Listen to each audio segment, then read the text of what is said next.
What's up guys, and welcome to another Integra Type S comparison video. Today we're comparing my modified 2024 Integra Type S, which has Öhlins Road and Track suspension, Apex VS5 RS wheels with Kumho V730 rubber, and some upgraded brake pads. Basically my daily drivable track setup versus a bone stock 2023 Honda Civic Type R, the FL5 generation on which this Integra Type S or DE5 is based on. These cars are essentially mechanically identical. The two big differences in driving dynamics are the electronic damper tuning, which is all software tuning, and the fact that the Integra Type S is tuned for a little bit more mid-range torque. I think I saw on some dyno reports there are gains in the mid-range of about 20 to 30 pound-feet of torque over the Type R, but outside of those two things, these cars should, in theory, feel the same. So I want to see how these mods that I've done to my car have made it feel in comparison to the more aggressive Type R. And I say more aggressive mostly in terms of the suspension tuning. Despite having the same springs and dampers, the Type R has a lot more aggressive damping characteristics with its adaptive dampers.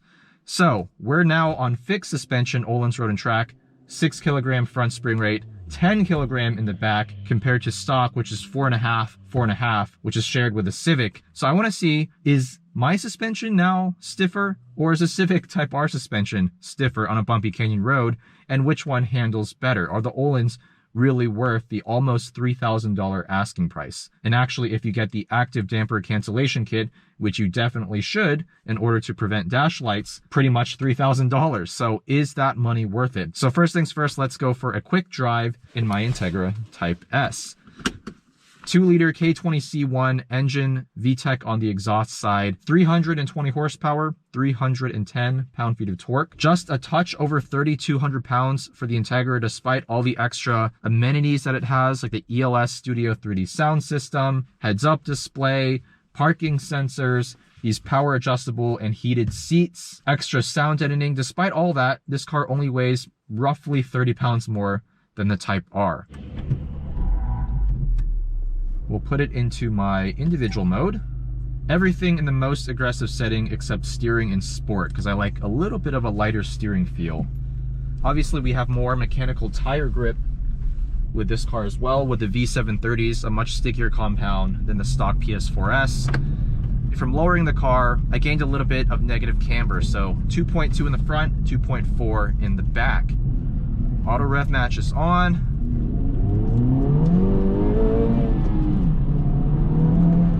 Puts the power down so well for front wheel drive. And the turn in and the transitions now, so impressive with the Öhlins. The initial turn in of this car at canyon speeds is flawless. Wow.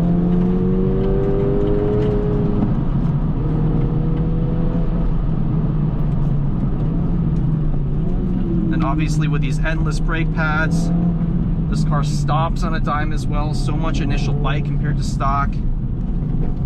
So much tire grip now. And the steering feel is actually pretty good. For EPS, it loads up nicely in the corners. Good steering ratio as Kevin from the Jabalin Cars YouTube channel zooms past in a Ferrari 458 Italia. Look at this. Is just so confidence inspiring. Auto rev match works so damn well too. This LSD pulls us out of the corners with no drama, no fuss. It just hooks up, it grips. It's a car that is designed to go around corners, and it does that even in stock form with a square spring rate setup. But now with a much stiffer rear spring as compared to front, that delta is 4 kilograms, 60 to 70% higher in the back compared to the front. The car on track rotates.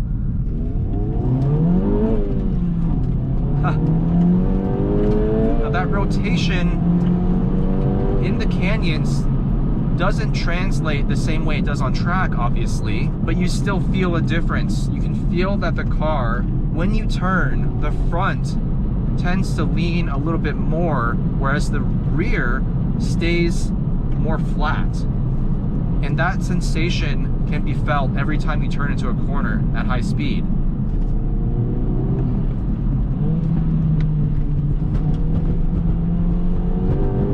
And that's what you want in a front-wheel drive car. In order to go around corners as quickly as possible, you want to prevent the inherent understeer of front-wheel drive, especially with a heavily biased front weight distribution.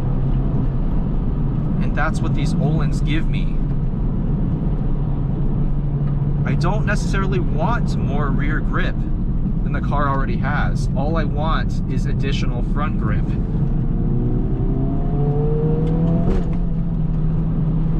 And this spring rate setup does exactly that.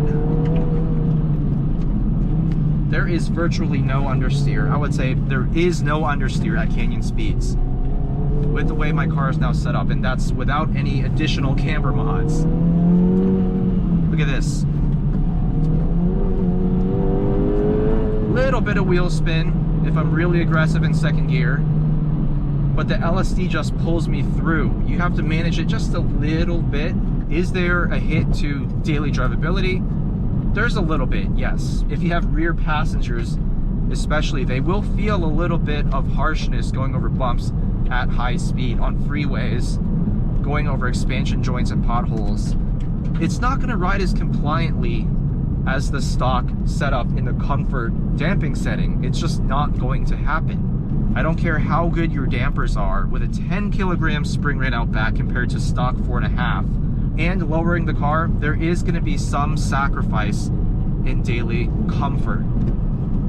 But that sacrifice for me is worth it, because the Öhlins, at the end of the day, they're designed with both road and track in mind, and this setup still works really well on a daily basis. I've been daily driving this car for well over half of its 3,000 miles so far with this suspension. It's still a comfortable, compliant car overall. Check out any of my recent track videos with the Integra Type S on this setup. The car is pretty astonishingly fast, especially at Thunderhill West, where I was able to get a lot of seat time, a lot of clean laps. This car did really well, a 1 minute 24 second lap time. Anyways, just a quick spin, a quick refresher in my modified Integra Type S. It's time to find out if a bone stock Civic Type R, is it still more aggressive than the Type S? Does it turn better? Does it handle better? Does it feel more racy?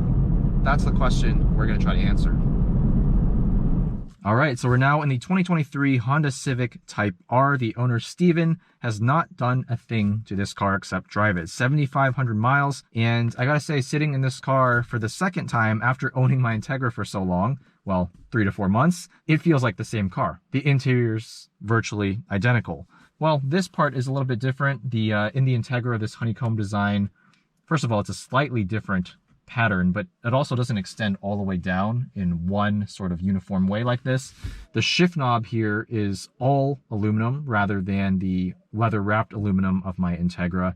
The screen is identical. The steering wheel is almost identical, but this one is just this plain leather all around the rim, whereas my Integra has a perforated leather, which I actually quite prefer. It's more sweaty hand friendly. Also, we don't have heated seats, but these seats, these Type R pseudo buckets, are far, far more supportive. I would swap these seats into my Integra and lose the power adjustment any day. These are just way, way, way better. Bolstering for your back, much more aggressive. It's snugger, and the bolstering for your thighs is actually surprisingly aggressive as well. It does slightly impede ingress and egress, but not enough for me to really care. It's not anything as aggressive as like a Porsche GT car carbon bucket seat where you have to finagle your way in and out of the car every time. Like I mentioned earlier, this car is mechanically identical to the Integra, but we have a different state of tune on this K20C1 engine. It makes 315 horsepower, the same 310 pound-feet on paper, but in the mid-range, there definitely is something like 20 to 30 pound-feet less torque with this tune. We're going to see how the different modes affect the way it drives. It weighs just under 3,200 pounds, virtually the same weight as the Integra. We're gonna leave auto rev match turned on just to keep it apples to apples. One thing I did notice is that in individual mode, 2 extra settings in this car that you don't get in the Integra. The engine sound, which we have set to +R, and the rev match, which is comfort versus sport. In the Integra, it's either on or off. There's no comfort or sport setting here. So we have engine +R, engine sound +R, gauge +R, which gives us this linear tack, which is very nice. We have the oil and water temp gauges, very, very helpful. The Integra does not have that. It only has that dummy water temp gauge on the left side. We have the suspension and comfort. We're gonna start with that.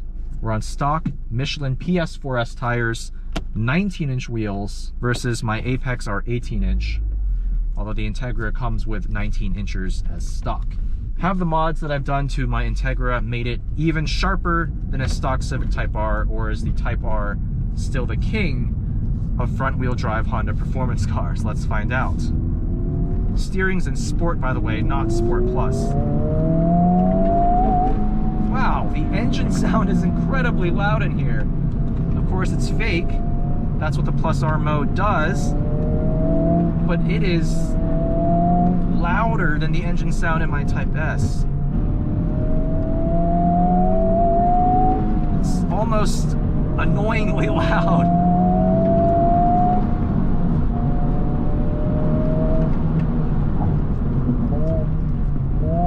Wow, yeah. The difference in sound is huge. It sounds more synthetic. Steering feels the same. Good weighting in sport mode, good precision. Little bit of wheel hop there. Not so much wheel hop per se, but the suspension tuning. It's very firm and bouncy.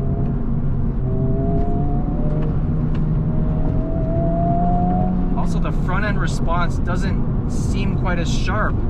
That must be down to the suspension. Let's put it over into sport mode and try that.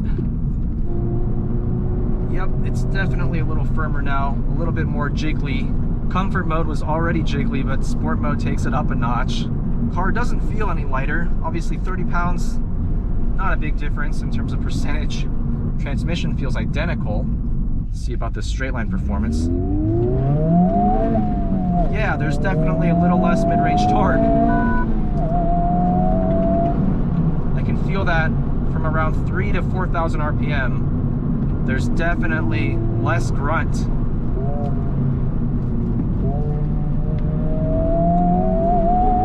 Oh, this car just, over the bumps, it's just too stiff. It loses traction at that front end much more easily.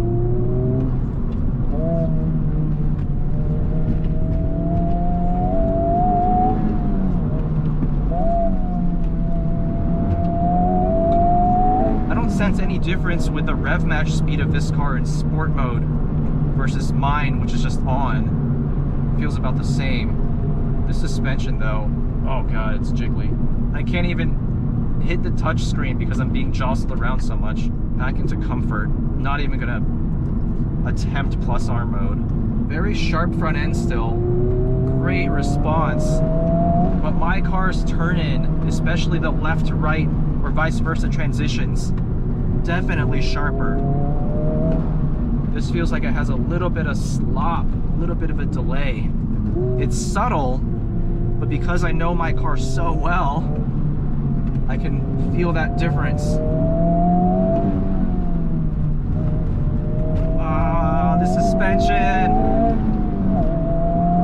You can see it on camera too. I'm just being jostled up and down, left and right. Even in comfort mode, the moment I start pushing the car harder, it feels like it's switching the damping profile to a more aggressive setting. It's over damped. Despite the spring rate being way lower than my car with the Öhlins, this doesn't feel as well sorted. It doesn't corner flatter either. That's the thing with my spring rates. I mean, I've seen photos of my car on track, and the rear end, especially with that 10 kilogram spring rate, it stays so flat, and yet over the bumps, it handles it really well. This, not so much. I had a Type R, the first thing I would do before doing any other major mods is just swapping in the Type S adaptive damper module. I think it only costs like $200 at most. You just replace the stock Type R part with the Type S part, and then this car will ride like a stock Type S, which is way more compliant. And the Sport Plus mode in the Type S is still really aggressive, and it'll handle this kind of driving no problem. But really not a fan of this suspension. This is not what a comfort mode should feel like. And even for aggressive driving, this damping profile just doesn't make any sense. It's having a hard time putting the power down. Hear those little peaks and valleys, or those little blips in the engine, even though I'm just trying to accelerate smoothly, and that's because of the front tires losing traction.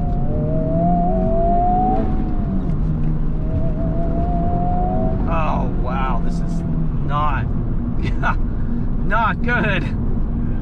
Let's just say that if my Type S had this suspension with the Type S seats and lack of bolstering, I would be flying around the interior like this.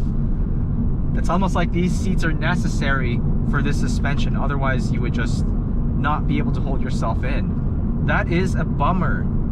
Stock FL5 Type R suspension is a major downside for me for this car. Everything else about the car feels virtually identical. Like I said, the Plus R mode for the engine sound is definitely way louder, way more synthetic. Up to you if you like it or not. Let's try something real quick. We'll put the engine sound into Sport.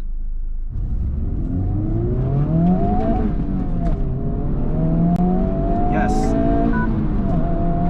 This sounds very similar to the Type S and Sport Plus now. That's interesting. Sport mode in the Type R, equivalent to Sport Plus mode in the Type S for engine sound. Good to know.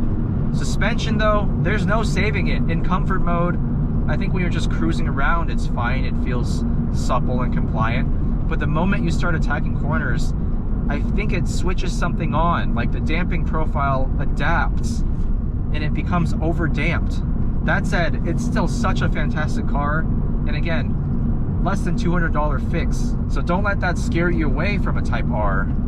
I'm just pointing out that that is a mod I would definitely 110% recommend. All right, guys, let me know what you think about this comparison.